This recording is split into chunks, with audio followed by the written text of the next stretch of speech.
আসসালামু আলাইকুম রহমতুল্লাহি বারাকাতুহ।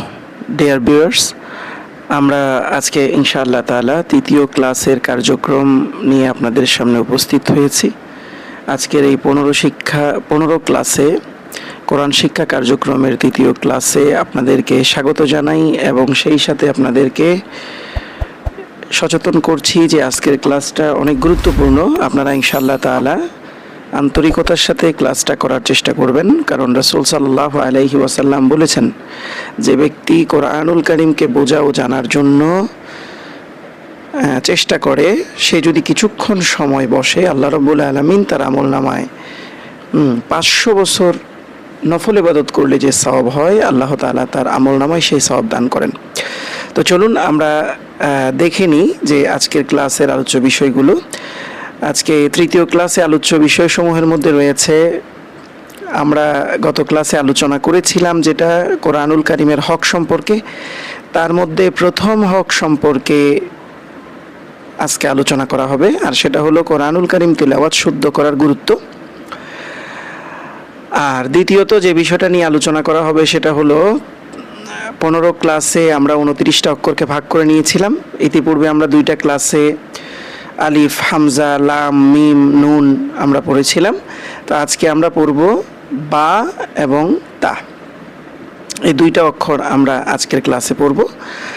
আর 3 নাম্বার যে বিষয় রয়েছে সেটা হলো কোরআনুল কারীম বিশুদ্ধ তেলাওয়াত করতে যেসব নিয়ম প্রয়োজন, এগুলো আমরা যথাসময়ে আলোচনা করব ইনশাআল্লাহ। তো সর্বপ্রথম আমরা যে কাজটা করব সেটা হলো আমরা 2 নাম্বার বিষয় থেকে আরম্ভ করব, আর কোরআনুল কারীমের প্রথম হক সম্পর্কে আমরা ক্লাসের শেষের দিকে গিয়ে একেবারে আলোচনা করব ইনশাআল্লাহ। তো চলুন আমরা শুরু করি। আউযু বিল্লাহি মিনাশ শাইতানির রাজীম। বিসমিল্লাহির রহমানির রহিম। রব্বি জিদনি ইলমা রব্বি ইশরাহ লি সাদরি ওয়া ইয়াসসির লি আমরি ওয়াহলুল উকদাতাম মিন লিসানি ইয়াফকাহু কওলি। সম্মানিত ভিউয়ার্স, আমি আপনাদেরকে নিয়ে পড়া শুরু করছি। খেয়াল করবেন যে আমরা আজকের ক্লাসটা যদি ভালোভাবে রিয়ালাইজ করতে হয়, আমাদেরকে যেই কাজটা প্রথমেই করতে হবে সেটা হচ্ছে যে আমাদেরকে আগের যে পড়াগুলো আছে, অর্থাৎ আগে যে 2টা ক্লাস আমরা করেছি সে 2টা ক্লাস সম্পর্কে আমাদেরকে আগে কমপ্লিট নলেজ অর্জন করে তারপরে এখানে আসতে হবে। না হলে আমরা ক্লাসটা বুঝলেও পুরোপুরি বুঝতে পারবো না। তো আমি অনুরোধ করছি আপনাদেরকে পূর্বের ক্লাসগুলো দেখে আসার। এরপরে চলুন আমরা আজকের ক্লাসের কার্যক্রম শুরু করি। আজকের ক্লাসে আমরা আলোচনা করব 6 নাম্বার অক্ষর, আর সেটা হচ্ছে বা। তো বাটা আমরা এখানে লক্ষ্য করলে দেখতে পাবো যে এটা দেখতে এই যে সাম্পান বা নৌকা, ছোট নৌকা যেটা, এই ছোট নৌকার মতো দেখতে, তার নাম হইল নিচে 1 ফোঁটা থাকলে তার নাম হইল বা। তো আমরা এখানে লক্ষ্য করছি যে এটা হইল বা, এটা হলো বা এর মূল রূপ। তো আমরা যখন এই বাটাকে শব্দের প্রথমে দেখতে পাবো, তখন কিন্তু দেখেন এই যে এটা এই রকম থাকবে, এই যে এখানে শব্দের প্রথমে আছে, এখানে 3টা রূপে আছে, আপনারা খেয়াল করলে দেখতে পাবেন। আর এটা হলো শব্দের মাঝখানে, আর এটা হলো শব্দের শেষে।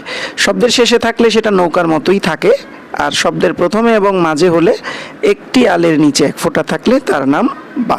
তো এই কথাটা আমি ছন্দ আকারে এখানে আপনাদের জন্য গোছায় দিয়েছি। দেখুন, ছোট নৌকার মতো দেখা যায়, নিচে 1 ফোঁটা, তার নাম বা, তার নাম বা। আপনারা ছন্দ আকারে বেশ কয়েকবার পড়বেন, পড়লে পরে কণ্ঠটাও ক্লিয়ার হবে, মজা পাবেন এবং সেই সাথে পড়াটা আয়ত্ত হয়ে যাবে। শব্দের প্রথম এবং মাঝে একটি আলের নিচে 2টি ফোঁটা, একটি আলের নিচে একটি ফোঁটা থাকলে তার নাম বা, তার নাম বা। তাহলে এই হলো বা। এবার আমরা দেখব যে এই বাতে আমরা যখন জবর, পেশ, জের ইত্যাদি দিব তখন কিভাবে পড়া হয়। দেখুন, বা জবর বা, বা পেশ বু, বাজের বি, বাজের বি, বি লাগবে নুনের সাথে বিন। কারণ গতকাল আমরা পড়েছি যেখানে দুই জের, একটা জের আরেকটা নুন সাকিন, বা পেশ বু, বু লাগবে নুনের সাথে বুন। যেখানে দুই পেশ, একটা পেশ আরেকটা নুন সাকিন, বা জবর বা, বা লাগবে নুনের সাথে বান। যেখানে দুই জবর, একটা জবর আরেকটা নুন সাকিন। এভাবে করে আপনারা এই লাইনটা অনর্গল না হওয়ার আগে সামনে অগ্রসর হবেন না, আগে আমার মতো করে পড়াটা ক্লিয়ার করবেন। এরপরে দেখুন এখানে এটা যখন পড়তে পারবেন এটা একেবারে ইজি হয়ে যাবে। বা জবর বা, বা জবর বা, বাবা, তিনবার পড়বেন। বা জবর বা, বা পেশ বু, বাবু। আবার দেখুন বা জবর বা, বা পেশ বু, বাবু। এরপরে দেখুন বা জবর বা, লাম জের লি, বালি। এরপরে দেখুন বা জের বি, মিম জবর মা, বিমা। লাম পেশ লু, বা জের বি, লুবি। নুন জবর না, লুবিনা। আগে দুইটা অক্ষর পড়ে মেলাবেন, তারপরে তৃতীয় অক্ষরটা পড়বেন। এটা খেয়াল করুন। নুন জবর না, বা জের বি, নাবি। লাম জবর লা, নাবিলা। হ্যাঁ, দুইটা অক্ষর পরে মিলাইয়ে তারপরে পরেরটা পড়তে হবে। তো এভাবে করে আপনি এই লাইনটাকে, হ্যাঁ, প্রতিটা শব্দ 5 বার করে পড়ে সুন্দরভাবে রিপিটেশন করে তারপরে সামনে অগ্রসর হবেন। এরপরে দেখুন আমরা কোরআনুল কারীম শুদ্ধ করার যে সমস্ত নিয়ম কানুন আছে সেখান থেকে আমরা বা কেন্দ্রিক একটা নিয়ম আমরা আজকে আলোচনা করব। সেটা খেয়াল করুন কিভাবে। আজকে যে নিয়মটা শিখব সেটা হলো 4 নাম্বার নিয়ম, আর এটার অর্থ হইল ইকলাব। হ্যাঁ, ইকলাব শব্দটা আরবি, এটার অর্থ হচ্ছে বদল করা। হ্যাঁ, আর এই বদল করতে হয়, হ্যাঁ, নুন সাকিনের বাম পাশে। খেয়াল করুন নুন সাকিন। আপনাদেরকে বিষয়টা আরেকটু ক্লিয়ার করছি। এই যে এখানে আপনারা দেখতে পাচ্ছেন এই নুন সাকিন, হ্যাঁ, এই নুন সাকিনের বাম পাশে যখন বা অক্ষর থাকে, এই যে বা অক্ষর থাকে, তখন এই আমরা যে এখন নুনটা দেখতে পাচ্ছি এই নুনটাকে আর নুন পড়া যায় না, তখন নুনটাকে মিম ধরে পড়তে হয়। যেমন দেখুন আমরা গত ক্লাসে পড়েছিলাম সাকিনের ব্যবহার। হ্যাঁ, সাকিন মানে একটার সাথে একটা যুক্ত হয়। তাহলে এখানে যেভাবে আছে হামজা জবর আ, আ লাগবে নুনের সাথে আন, কিন্তু এটাকে এইভাবে পড়া যাবে না। তাহলে কিভাবে পড়বেন? এইটাকে আপনি মিম ধরে পড়তে হবে। দেখুন আমি যদি বিষয়টা দেখাই, এই যে এরকম, এটাকে এখানে এই নুনটাকে আর নুন পড়তে পারবেন না, এটাকে মিম ধরবেন। হ্যাঁ, তাহলে হামজা জবর আ, আ লাগবে মিমের সাথে আম। কারণটা কি? কারণ হলো এই যে নুন সাকিনের বাম পাশে যদি বা অক্ষর থাকে তাহলে নুনটাকে মিম ধরতে হয়, সাথে গুণনা করতে হয়। দেখুন এখানে লেখা আছে নুন সাকিনের বাম পাশে বা অক্ষরে যদি হয় নুনকে মিম ধরে গুণনা করে পড়তে হয়। হ্যাঁ, এই কথাটাকে আপনারা 10-15 বার পড়বেন, পড়ে মুখস্থ করবেন। হ্যাঁ, এই যেটা, এটাকে 10-15 বার পড়ে মুখস্থ করবেন, করলে পরে বিষয়টা আপনার কাছে আরও ইজি হয়ে যাবে ইনশাআল্লাহ। দেখুন এরপরে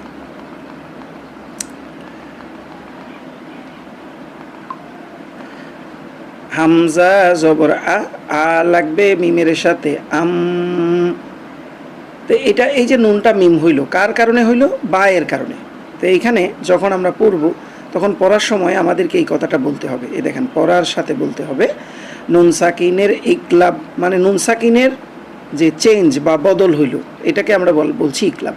নুন সাকিনের ইকলাব বায়ে করলো ইকলাব, নুন সাকিনের ইকলাব বায়ে করলো ইকলাব। এখানে এই যে এটা বায়ে, বায়ে মানে হচ্ছে এই বায়ের কারণে। হ্যাঁ, তাহলে এখানে আরেকটা বিষয় লক্ষ্য রাখি, যখনই পড়বো এই পড়ার সাথে যখন এটা বলবো তখন আমাদের এই বড় কথাটা আমাদের এটা বলার সাথে সাথে আমাদের মাইন্ডে ধরা খাবে এবং আমরা এটা আস্তে আস্তে আস্তে আস্তে আমরা আমাদের আয়ত্তে চলে আসবে। দেখুন হামজা জবর আ লাগবে মিমের সাথে নুন সাকিনের ইকলাব বায়ে করলো ইকলাব বা জবর বা বা।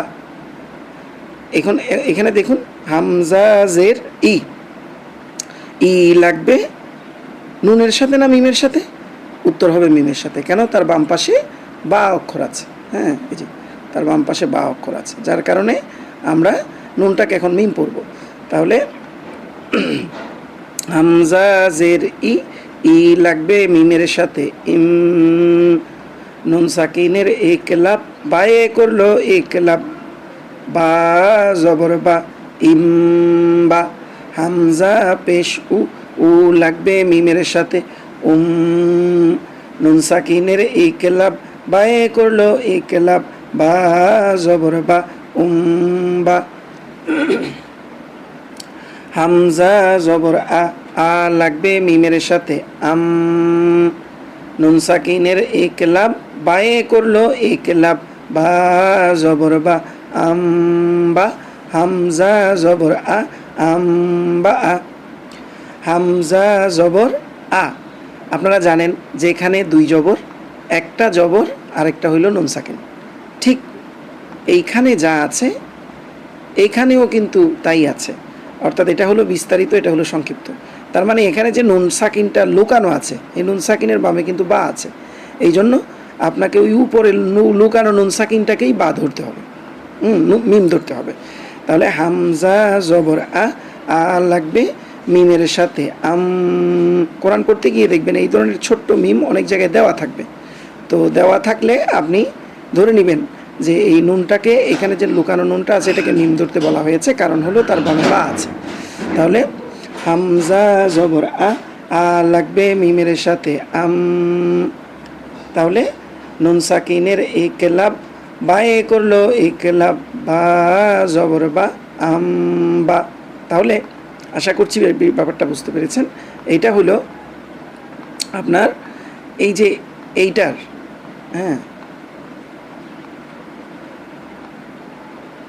এইটা হলো এই যে এই পড়াটারই আপনার সংক্ষেপ। এখানে যা আছে এখানেও তাই আছে। ওকে, আপনারা বিষয়টা একটু খেয়াল রাখবেন। তাহলে এরপরে দেখুন হামজা জের ই লাগবে মিমের সাথে কারণ এখানেও দুইটা জের, এর মধ্যে একটা জের আর একটা নুন সাকিন। তো নুন সাকিনের পরে বা আছে, যার কারণে আপনি এখানে নুনটাকে মিম ধরবেন। তাহলে হামজা জের ই লাগবে মিমের সাথে নুন সাকিনের ইকলাব বায়ে করলো ইকলাব বা পেশবু বু। হ্যাঁ, তাহলে এইখানে মনে রাখেন যে বা এর উপরে বা হামজার উপরে জবর জের পেশ যাই থাকে, এটা কোনো ফাংশন না।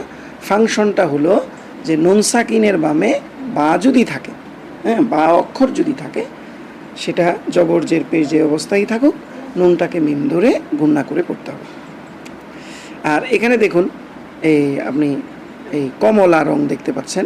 তো কমলা রং এর মানে হইল আপনাকে এখানে কি করতে হবে, ওই গুণনা করতে হবে, যার কারণে কমলা রঙের ব্যবহার করা হয়েছে।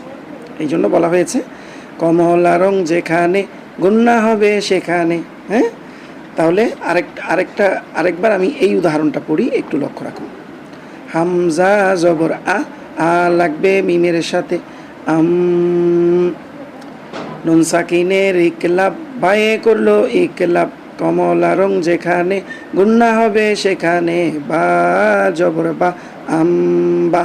অনুরূপভাবে এই লাস্ট যেটা আমি পড়লাম এটার মতো করে সবগুলো উদাহরণ আপনারা সুন্দর করে পড়বেন। পড়লে পরে বিষয়টা আপনাদের কাছে ক্লিয়ার হয়ে যাবে ইনশাআল্লাহ। এরপরে দেখুন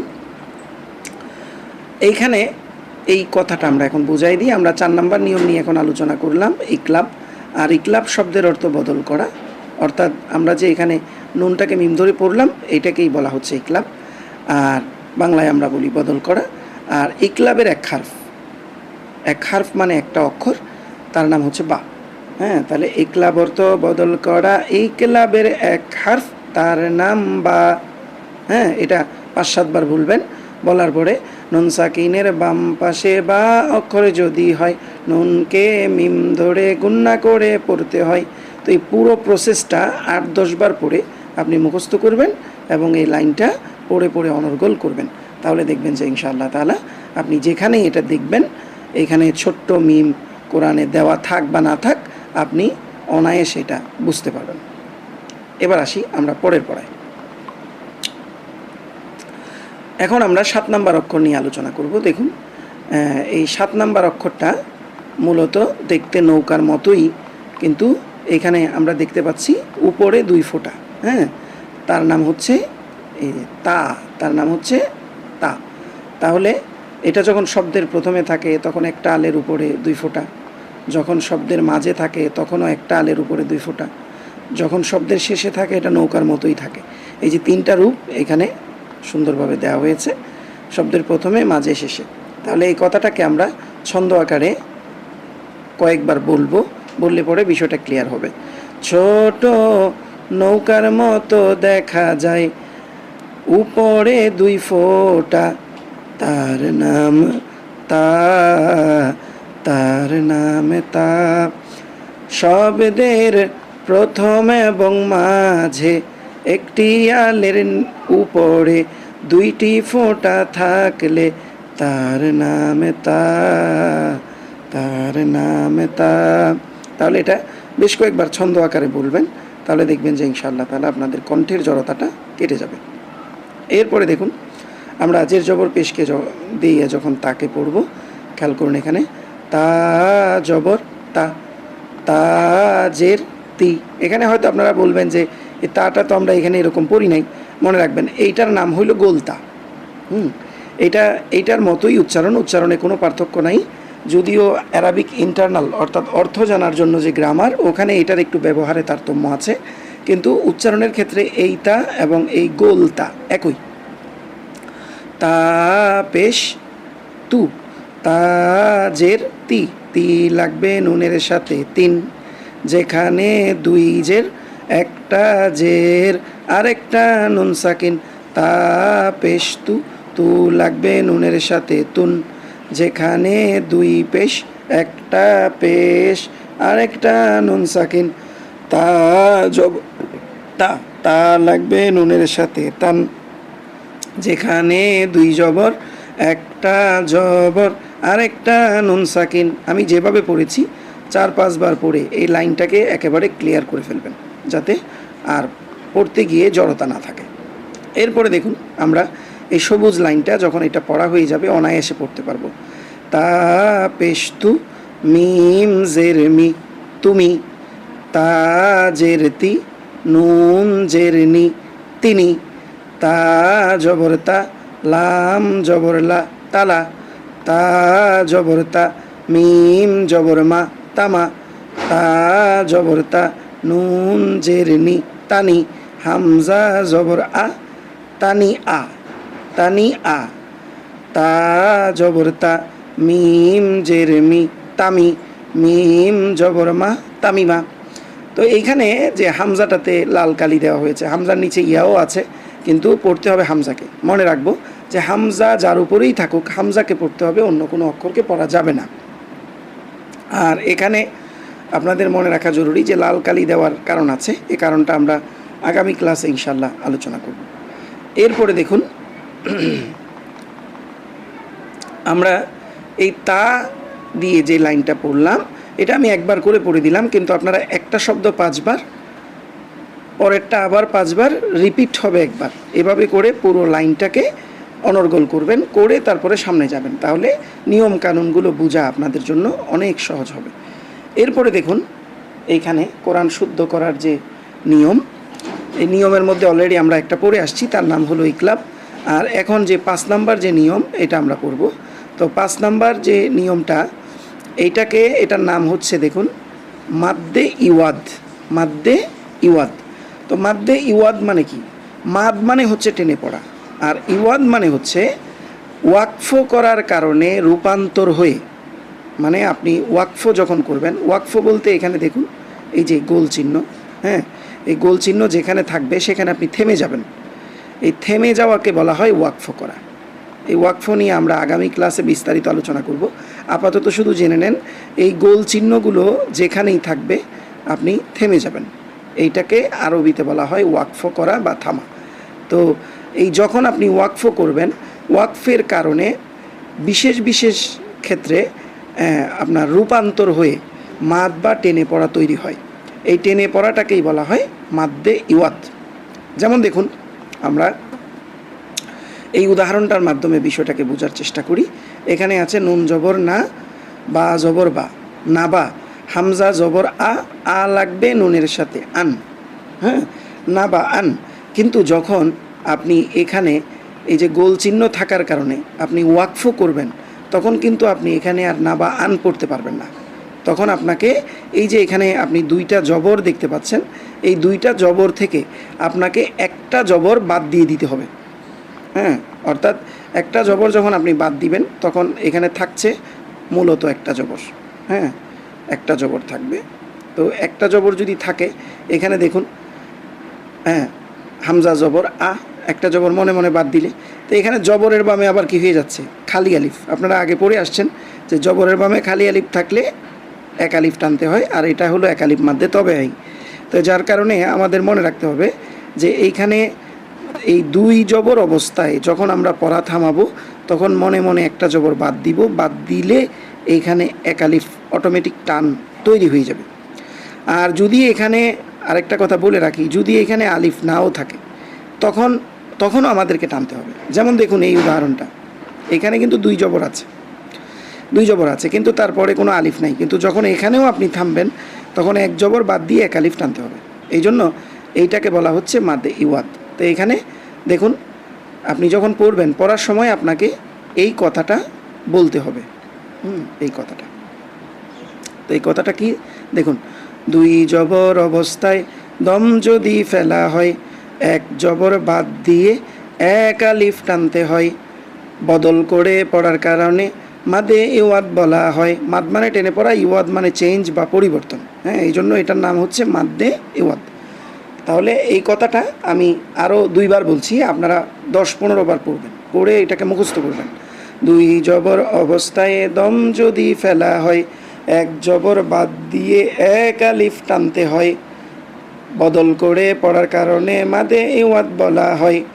সবুজ রং যেখানে, এক আলিফ টানতে হবে সেখানে। যেমন দেখুন, এখানে সবুজ রং দিয়ে দেওয়া হয়েছে। হ্যাঁ, এই আলিফের কারণে আপনাকে এক আলিফ টেনে পড়তে হবে। তাহলে কিভাবে পড়ব? নুন জবর না, বা জবর বা, না বা, হামজা জবর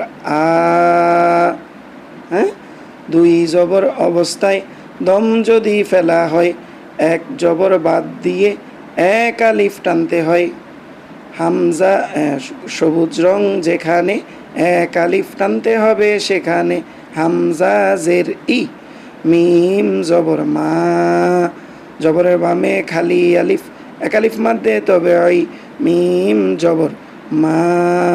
কারণ দুই জবর অবস্থায় দম যদি ফেলা হয়, এক জবর বাদ দিয়ে এক আলিফ টানতে হয়, বদল করে পড়ার কারণে মাদে ইওয়াদ বলা হয়।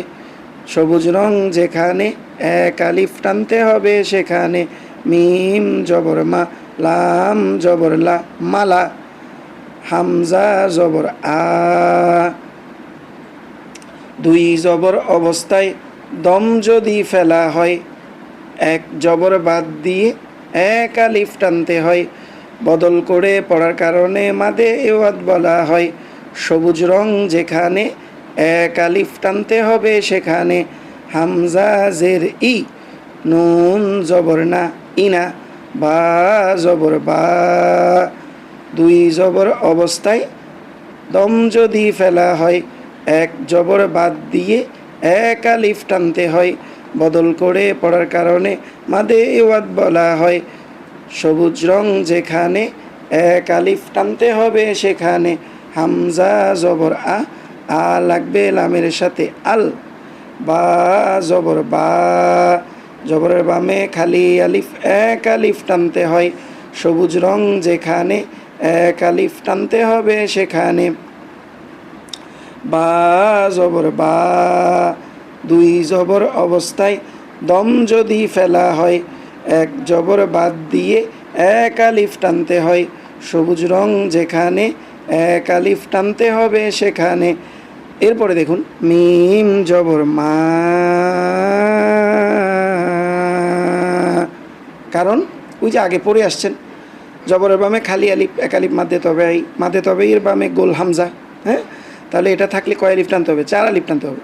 তাহলে এইখানে এই জন্য বেগুনি রং দেওয়া হয়েছে এবং বলা হয়েছে বেগুনি রং যেখানে 4 আলিফ টানতে হবে সেখানে। তাহলে মিম জবর মা,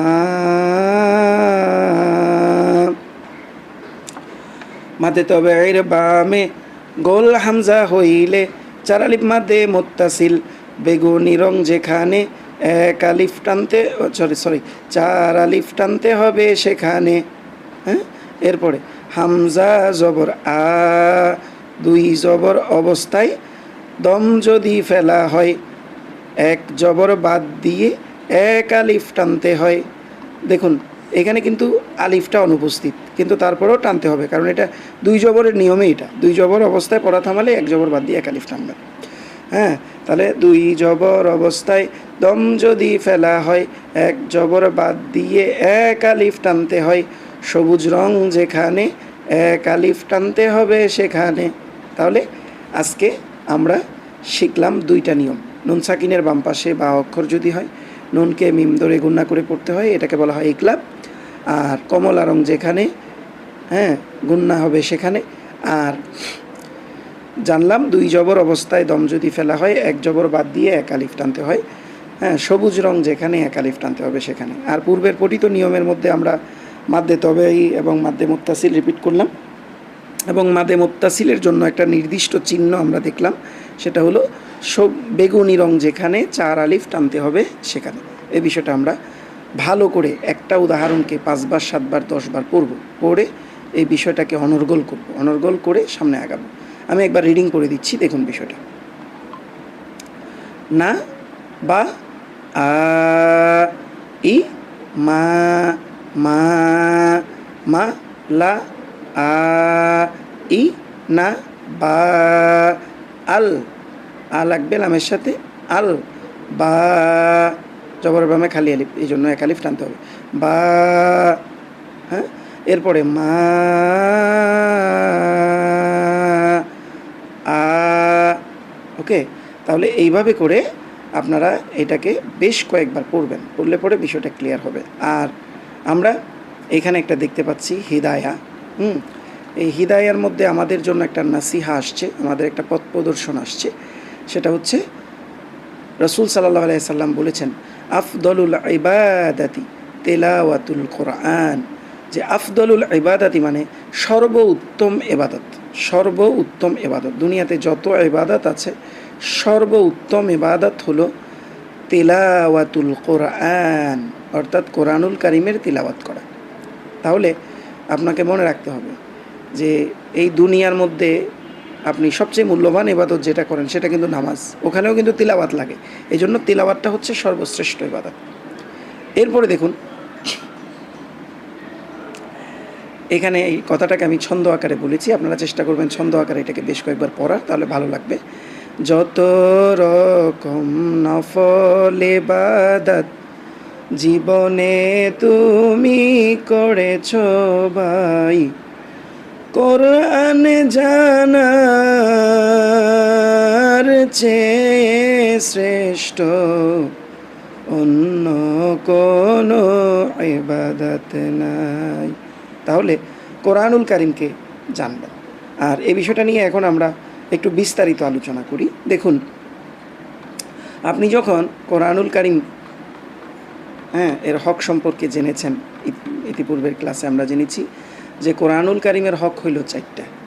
হ্যাঁ, 1 নম্বরে বিশুদ্ধ পড়া, 2 নম্বরে বুঝে পড়া, 3 নম্বরে আমল করা, 4 নম্বরে দাওয়াত পৌঁছে দেওয়া, এবং 5ম নম্বর হকটা হইল এটার উপরে মুজাহেদা করা, অর্থাৎ জান মাল সময় দিয়ে প্রচেষ্টা চালানো। তো বিশুদ্ধ পড়াটা কেন কোরআনের হক? হ্যাঁ, আল্লাহ রাব্বুল আলামিন কোরআনুল কারীমে বলেছেন, রাসূলকে উদ্দেশ্য করে বলছেন, ইয়া আইয়ুহাল মুজাম্মিল, হ্যাঁ, হে কম্বলওয়ালা, হে চাদরওয়ালা।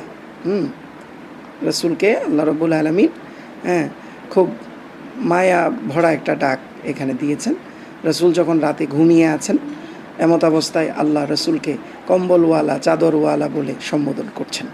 কুমিল লাইলা ইল্লা কলিলা, হ্যাঁ, কুমিল লাইলা, আপনি দাঁড়ান, হ্যাঁ, রাতের বেলায়, ইল্লা কলিলা, রাতের কিছু অংশ, হ্যাঁ, কিছু অংশ আপনি দাঁড়ান। যখন রসুল সাল্লাল্লাহু আলাইহি সাল্লাম, হ্যাঁ, এই রাতের কিছু অংশ দাঁড়ালেন, তখন আল্লাহ রাব্বুল আলামিন বললেন যে এই পরিমাণটাকে আপনি আরও বাড়ান, নিসফাহু, এটাকে অর্ধেক করে ফেলেন, আউইংকুস মিনহু কলিলা, অথবা তার চেয়ে কিছু কম, হ্যাঁ, তার চেয়ে কিছু কম, অর্থাৎ রাতের অর্ধেক অথবা তার চেয়ে কিছু কম। এবং বলা হচ্ছে এরপরে আউজিদ আলাইহি, আউজিদ আলাইহি, এবং তার চেয়ে কিছু বেশি, তার চেয়ে কিছু বেশি। তার মানে প্রথমে রাতের কিছু অংশ, তারপরে অর্ধেক, তারপরে তার চেয়ে কিছু কম, এবং বলা হচ্ছে রাতের অর্ধেকের চেয়ে কিছু বেশি। অর্থাৎ ধর্মীয় জ্ঞানের যে পরিধি বা ধর্মীয় আমলের যে পরিধি আল্লাহ রাব্বুল আলামিন বলছেন এটাকে উত্তরোত্তর বাড়ানোর জন্য, এর থেকে আমরা একটা পাই। আর মূলত আয়াতগুলো নাজিল হয়েছে তাহাজ্জুদের নামাজ কেন্দ্রিক। রাসূল সাল্লাল্লাহু আলাইহি সাল্লাম এরপর থেকে তাহাজ্জুদের নামাজ কখনোই মিস করতেন না, হ্যাঁ। তো যদিও এটা রসুলের জন্য বাধ্যতামূলক করা হয়েছিল, কিন্তু মুফাসসিরিনে কেরাম বলছেন এটা উম্মতের জন্য বাধ্যতামূলক নয়, হ্যাঁ, এটা উম্মতের জন্য নফল ইবাদত হিসেবে গণ্য। এরপরে বলা হচ্ছে যে ওয়ারাত্তিলিল কোরআনা তারতিলা, এই রাত জেগে আপনি কী করবেন? ওয়ারাত্তিলিল কোরআনা, আপনি কোরআনকে তিলাওয়াত করুন, তারতিলা, তারতিলের সাথে, বিশুদ্ধভাবে, যথাযথভাবে, হ্যাঁ। তো এখন প্রশ্ন হলো যে এই যে আমরা জানলাম যে বিশুদ্ধভাবে, এই বিশুদ্ধভাবের আসলে ব্যাখ্যাটা কী? চলুন আমরা বিশুদ্ধভাবের ব্যাখ্যাটা একটু জেনে আসি। তাফসিরে আহসানুল বয়ানে বিষয়টা খুব সুন্দরভাবে উল্লেখ করেছেন সংক্ষেপে। তো এটাকে আমি আপনাদের সামনে একটু ব্রড করে দেখানোর চেষ্টা করছি, একটু খেয়াল করুন। দেখুন, তাফসিরে আহসানুল বয়ানে বলা হয়েছে আর কোরআন আবৃত্তি করো ধীরে ধীরে। তার মানে রাসূল সাল্লাল্লাহু আলাইহি সাল্লাম ধীরে ধীরে পড়তেন, এটা হাদিস দিয়ে প্রমাণিত। মানে হলো রাসূল সাল্লাল্লাহু আলাইহি সাল্লাম কোরআনের যে অক্ষর, হ্যাঁ, অক্ষরগুলোকে যথাযথ মাখরাজ ও সিফাত সহ আদায় করতেন, হ্যাঁ। মাখরাজ মানে একটা অক্ষর কিভাবে, হ্যাঁ, সুন্দরভাবে বিশুদ্ধভাবে আদায় হবে, একটা অক্ষর যেন অন্য অক্ষরের সাথে মিশে না যায়, হ্যাঁ। আর সিফাত মানে অক্ষরের নিজস্ব বৈশিষ্ট্য, যেমন কোনো অক্ষরে শীষ হয়, কোনো অক্ষর উচ্চারণ মোটা হয়, কোনো অক্ষর পাতলা হয়, এগুলোকে মূলত বলা হয় সিফাত। তাহলে মাখরাজ মানে উচ্চারণ যথাযথ করা, আর সিফাত মানে অক্ষরের বৈশিষ্ট্যটাকে রক্ষা করা। রাসূল এগুলো করতেন। আর দ্বিতীয়ত এখানে বলা হয়েছে যে সুন্দরভাবে। তো কোরআনুল কারীম স্পষ্ট এবং সুন্দরভাবে পড়ার ব্যাপারটা কি দেখুন। কোরআনুল কারীমে যে মাদ আছে, টেনে পড়ার বিধান, হ্যাঁ, টেনে পড়ার বিধানগুলোকে যথাযথ আয়ত্ত করা, এবং কোরআনুল কারীম পড়তে গিয়ে নাক দিয়ে সুর তোলার যে বিধান, যেটা আমরা গত ক্লাসে পড়েছি, নুনে মিমে তাসদীদ থাকলে গুন্না করে পড়তে হয়। এই গুন্না আছে কোরআনে মূলত 6 প্রকার। এই গুন্নাগুলোকে যথাযথ যখন আপনি আদায় করবেন, তখন দেখবেন যে আপনার কোরআন সুন্দর এবং স্পষ্ট হয়ে যাবে, হ্যাঁ। এবং এখানে আরেকটা বিষয় লক্ষণীয় যে তিনি ধীরে ধীরে স্পষ্ট সুন্দরভাবে থেমে থেমে পড়তেন। এখানে দেখুন থেমে থেমে একটা কথা আসছে। তো থেমে থেমে মানে কোরআনুল কারীমের ওয়াকফগুলোকে যথাযথ আদায় করা। ওয়াকফ মানে হচ্ছে, আমরা পূর্বেই বলেছি, সেটা হলো কোরআনুল কারীম পড়তে গিয়ে আপনি কোথায় থামবেন, কোথায় থামবেন না, এই বিষয়গুলোকে ভালো করে আয়ত্ত করা। তো এইখানে আমরা যা জানলাম যে কোরআনুল কারীমের 3টা বৈশিষ্ট্যকে রক্ষা করা। 1 নাম্বার ধীরে ধীরে, 3 নাম্বার স্পষ্ট এবং সুন্দরভাবে, 3 নাম্বার হচ্ছে যেখানে নির্দিষ্ট জায়গায় থামা উচিত সেখানে থেমে থেমে পড়া, হ্যাঁ। তো এইখানে যে বিষয়গুলো আমরা পাইলাম সেগুলো কিভাবে আমরা আয়ত্ত করতে পারি, দেখুন এখানে বলা হয়েছে, লাল কালিতে বলা হয়েছে মাখরাজ আরবি অক্ষর উচ্চারণের স্থান এবং কৌশল জানা। সিফাত অর্থ বিশেষ কিছু অক্ষরের নির্দিষ্ট কিছু বৈশিষ্ট্য আছে সেগুলো সম্পর্কে জানা, যেমন মোটা হওয়া, পাতলা হওয়া, শীষ হওয়া, কলকলা হওয়া, মোটা হওয়া ইত্যাদি। এরপরে মাদ, মাদ মানে হচ্ছে কোথায় আপনি লম্বা করে পড়বেন, হ্যাঁ, এই লম্বা করে পড়ার যে বিধান, এই বিধান সম্পর্কে জানা। এরপরে 4 নম্বরে হচ্ছে ঘূর্ণা বা নাক দিয়ে সুর তুলে পড়া, হ্যাঁ। 5 নম্বর হচ্ছে নির্দিষ্ট জায়গায় ওয়াকফ করা। কোরআনুল কারীমে ওয়াকফ বা থেমে পড়ার নিয়ম প্রায় 20 থেকে 25 রকমের আছে। তো আপনারা এগুলো সবগুলো জানতে হবে, বিষয়টা এরকম না। গুরুত্বপূর্ণ বেশ কিছু নিয়ম জানলে অটোমেটিক সেগুলো আয়ত্ত হয়ে যায়, সবগুলো জানা উত্তম। তো এরপরে আমরা দেখি যে এই বিষয়গুলো যদি আমরা আয়ত্ত করে পড়ি অথবা না পড়ি তার ফায়দাটা কী। এখানে রাসূলুল্লাহ সাল্লাল্লাহু আলাইহি সাল্লাম বলেছেন যে লাইসা মিন্না, ওই ব্যক্তি আমার উম্মত হবে না, মাল্লাম ইয়াতাগন্না ফিল কোরআন, যে ব্যক্তি কোরআনুল কারিম পড়ার সময় ইয়াতাগন্না মানে হচ্ছে সুর করে সুন্দর করে পড়বে না, সে আমার দলভুক্ত নয়। এখানে দেখুন, সে আমার দলভুক্ত নয়। তাহলে এখানে যে দলভুক্ত নয় বলল, এই হাদিসটা কি মান ঠিক আছে? আমরা এখানে দেখব যে এটা সহিহ বুখারীর হাদিস এবং হাদিসটি সহিহ। তো এই জন্য আমরা এই ব্যাপারে কোনো রকম কার্পণ্য করব না, নিয়মগুলোকে যথাযথভাবে সুন্দর করে আদায় করার চেষ্টা করব ইনশাআল্লাহ। এরপরে দেখুন রাসূল সাল্লাল্লাহু আলাইহি সাল্লাম আরও বলেছেন, হাসিনুল কোরআন, তোমরা কোরআনকে সুন্দর করো। কিভাবে সুন্দর করবেন? কোরআনের গায়ে গিলাফ লাগাবেন, কোরআনুল কারিমে ভালো ভালো মলাট লাগাবেন, বিষয়টা এরকম না। বিষয়টা হচ্ছে রাসূল বলছেন বি আসওয়াতিকুম, তোমাদের আওয়াজ দিয়ে, অর্থাৎ আওয়াজ দিয়ে সুরালো কণ্ঠে কোরআনকে সুন্দর করুন। কেননা ফাইন্না সাউতাল হাসানা, কোরআনুল কারিমের তোমার সুন্দর আওয়াজ ইয়াজিদুল কোরআন হুসনা, কোরআনের সৌন্দর্যকে অনেক গুণে বাড়িয়ে দিবে। ইয়াজিদুল কোরআন হুসনা, অনেক গুণে বাড়িয়ে দিবে। তো এই জন্য আমাদের মনে রাখতে হবে যে আমরা যখন কোরআন পড়ব তখন যদি আমরা সুর করে সুন্দর করে না পড়ি, আমরা কিন্তু রাসূলের যোগ্য উম্মত হইতে পারবো না। তো এখানে একটা হাদিস আমরা এটা পড়ার প্রয়োজন মনে করছি। আবু মুসা আশআরি বলেন, একদা রাসূল সাল্লাল্লাহু আলাইহি সাল্লাম তাকে বললেন, যদি তুমি আমাকে গত রাতে তোমার তেলাওয়াত শোনা অবস্থায় দেখতে তাহলে তুমি কতই না খুশি হতে। তোমাকে দাউদের সুললিত কণ্ঠের মতো মধুর কণ্ঠ দান করা হয়েছে। সুবহানাল্লাহ। তাহলে নবীদের মধ্যে যার কণ্ঠ সবচেয়ে সুন্দর ছিল তিনি ছিলেন দাউদ আলাইহিস সালাম, এবং এটা বুখারী, মুসলিম, মিশকাত দেখা যাচ্ছে, এবং 3টা হাদিসেই এটা বর্ণনা আসছে। তবে কোরআনকে শ্রুতিমধুর করে তেলাওয়াত করা আদেশের অর্থ এই নয় যে কোনো গানের আদলে, যেমন গান গায় যেই সুরে, এই সুরে নয়, গানের আদলে কোরআন তেলাওয়াত করবে, বিষয়টা এরকম না। বরং প্রচলিত গানের সুরে কোরআন তেলাওয়াত করা কোরআনের অমর্যাদার শামিল। এই কথাটা লিখেছেন ইবনুল কাইয়িম জাদুল মাআদ গ্রন্থের 1ম খণ্ডের 474 পৃষ্ঠায়। অনুরূপভাবে সুরের নামে কারীদের তেলাওয়াত অতি বাড়াবাড়িও নিন্দনীয়। যেমন অনেক সময় দেখা যায় কারীরা যেখানে 1 আলিফ টান আছে সেখানে 4 আলিফ 5 আলিফ টেনে বসে থাকে, অতিরঞ্জিত করে, এটাও কিন্তু নিন্দনীয়।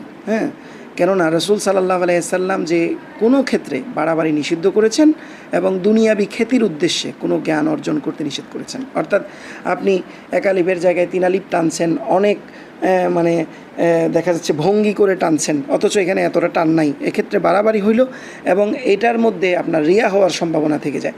এই জন্য এই ব্যাপারে সচেতন থাকা। এবং এই হাদিসটা এসেছে মুসলিম শরীফের 2670 নম্বর হাদিস, তিরমিজি এবং মিশকাত শরীফেও হাদিসটা আছে এবং আত-তারগিবেও হাদিসটা আছে। সুতরাং মধ্যপন্থা বজায় রেখে স্বাভাবিক সুললিত কণ্ঠে তেলাওয়াত করাটা জরুরি বা বাঞ্ছনীয়। তো এই যে আমরা কোরআন হাদিস পড়লাম, এটা থেকে আমাদের কি অর্জনটা কি, আমাদের স্টাডি কেসটা কি? মূলত দেখুন, কোরআনুল কারীম বিশুদ্ধ তিলাওয়াতের উপরে নির্ভর করে আপনার সালাত শুদ্ধ হওয়া। ওকে, কারণ তাই কোরআনুল কারীম বিশুদ্ধ তিলাওয়াত শিক্ষা করা প্রত্যেক মুসলিমের জন্য ফরজ। কারণ রাসূল সাল্লাল্লাহু আলাইহি সাল্লাম বলেছেন যে তলাবুল ইলমি ফারিদাতুন আলা কুল্লি মুসলিম। আর ইলমে দ্বীন চর্চা করা যতটুকু হলে আপনি ভুল থেকে বাঁচতে পারেন, এটুকু পরিমাণ অর্জন করা আপনার জন্য কিন্তু ফরজ। এটুকু না করলে আপনার ইবাদত বন্দেগী শুদ্ধ হবে না। কারণ এই দুনিয়াতে অনেক দল মত আছে, কিন্তু কোনো দল বা মতের এই মাসালার উপরে কোনো দ্বিমত নেই যে যদি নামাজের মধ্যে কোরআন তেলাওয়াত ভুলের কারণে অর্থের পরিবর্তন হয়ে যায় তাহলে তার নামাজ বাতিল হয়ে যায়। তাহলে একটি বিষয় লক্ষণীয় যে দুনিয়াতে যদি আপনার নামাজ বাতিল হয়ে যায় তাহলে আখেরাতে আমরা সেটা কিভাবে কবুলের আশা করতে পারি? Be careful. তাহলে দুনিয়াতে তেলাওয়াত শুদ্ধ না হলে আপনার নামাজ বাতিল হয়ে যাবে। এই জন্য তেলাওয়াত শিক্ষা করাটা আপনার জন্য এটা নফল না, এটাকে অবহেলা করা আপনার জন্য সঙ্গত না। এটাকে অত্যাধিক গুরুত্ব দিয়ে সবচেয়ে দুনিয়ার যত কাজ আছে সবচেয়ে বেশি গুরুত্ব দিয়ে আপনার আয়ত্ত করা প্রয়োজন।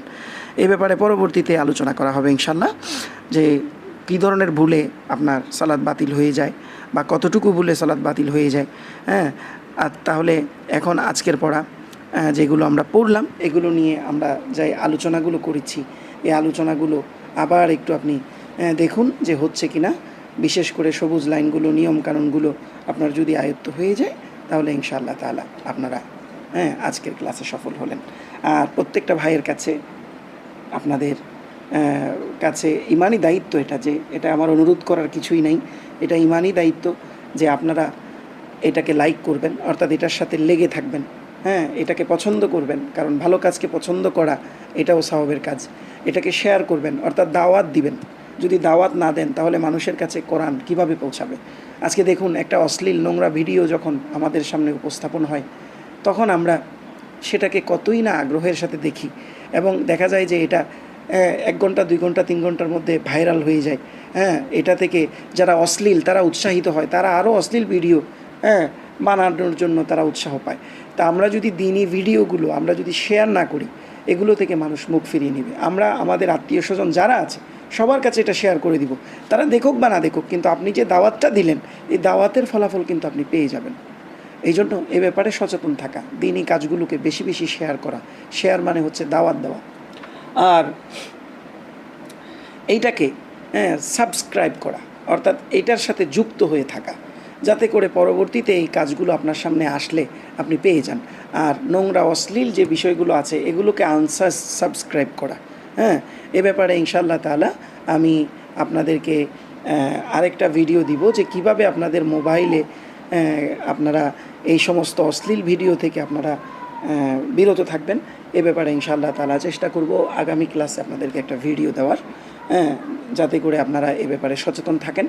আর দিনই কাজগুলো যেগুলো ওয়াজ নসিহত আছে, কোরআন হাদিসের কথা আছে, এগুলো সাবস্ক্রাইব করবেন এবং এগুলোকে যখনই আসবে সময় নিয়ে একটা নিরবচ্ছিন্ন স্থানে বসে দেখবেন, তাহলে দেখবেন আল্লাহ আপনার হৃদয়কে কন্ট্রোল করে দিবেন। দেখুন, আজকে বেশিরভাগ লোকের মাঝে ওয়াসওয়াসা রোগ, শয়তানের ওয়াসওয়াসা, শয়তানের প্ররোচনা, যার কারণে আমরা নেকির কাজ থেকে বদির কাজের দিকে বেশি অগ্রসর হই।